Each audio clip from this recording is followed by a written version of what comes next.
So, good day everyone. I am Renz Mark A. Modera and this is how you install Windows NT.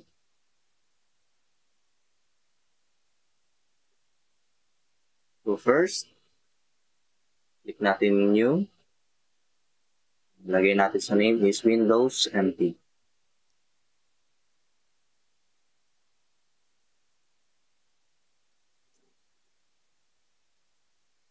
So, finish. Then, settings, go to storage.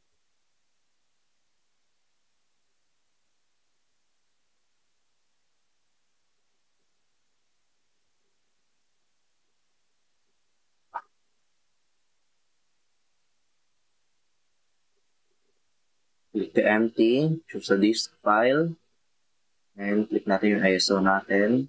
Then, open. Okay. Then, start.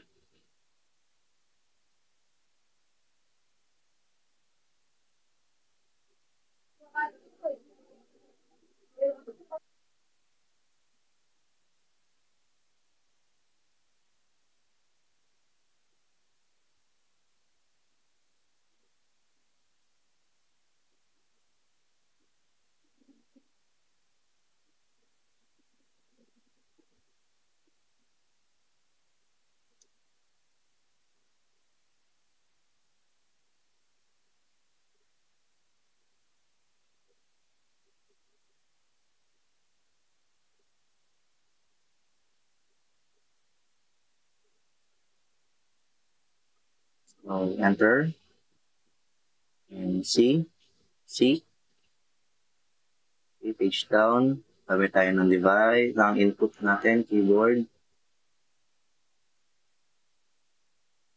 And down natin. Page down. Okay. Then F8. Enter. Enter ulit.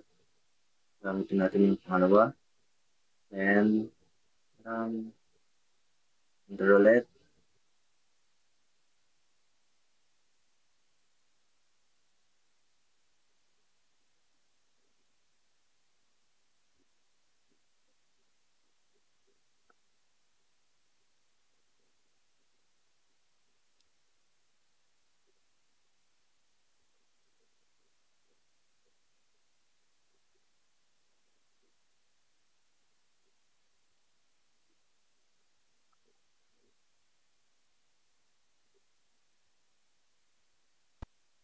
And enter ulit. Continue. Checking the drive C. Then, set up. Enter. So, tatanggalin muna natin yung ating disk o ISO. Mamaya babalik din natin. Enter ulit.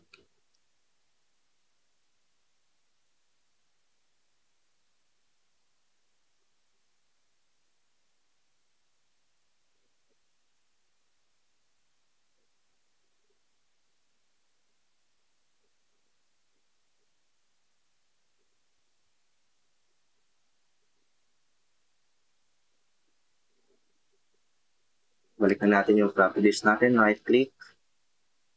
And then. Okay. And next.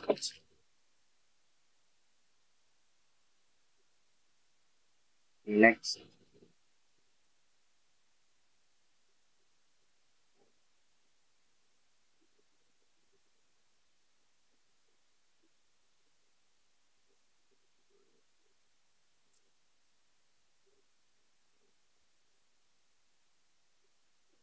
Okay, yung ating name.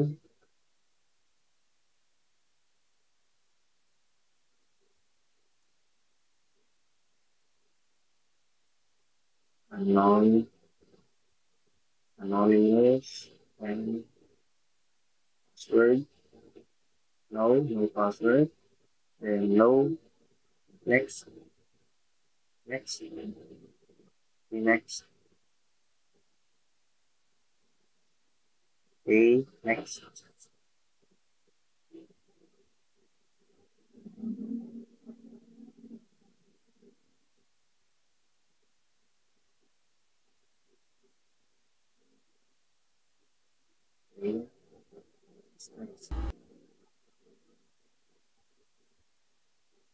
Continue. Yes.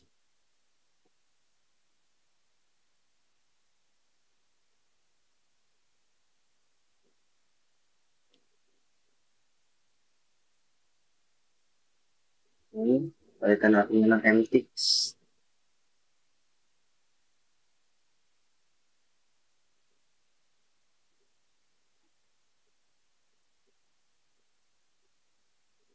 Yes.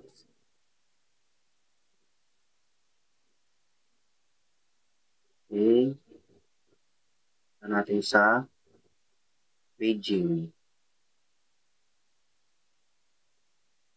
Okay. Click there. And close. Okay. Okay.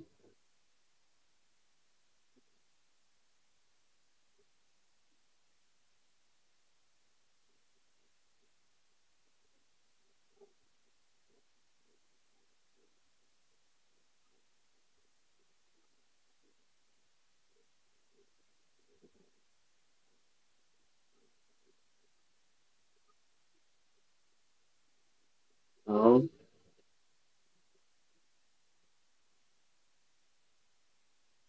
gawin natin dyan. Tanggalin ulit natin yung floppy disk. Then, remove the disk. And next, start.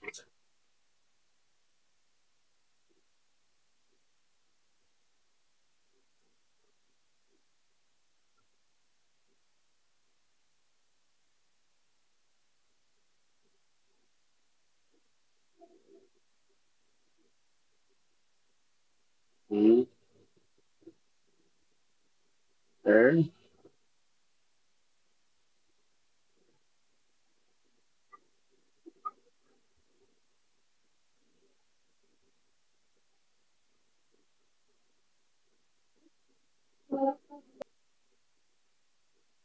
Then, yun. Tapos na. And, okay natin yan. Okay, now done na. That's how you install Windows NT. Thank you.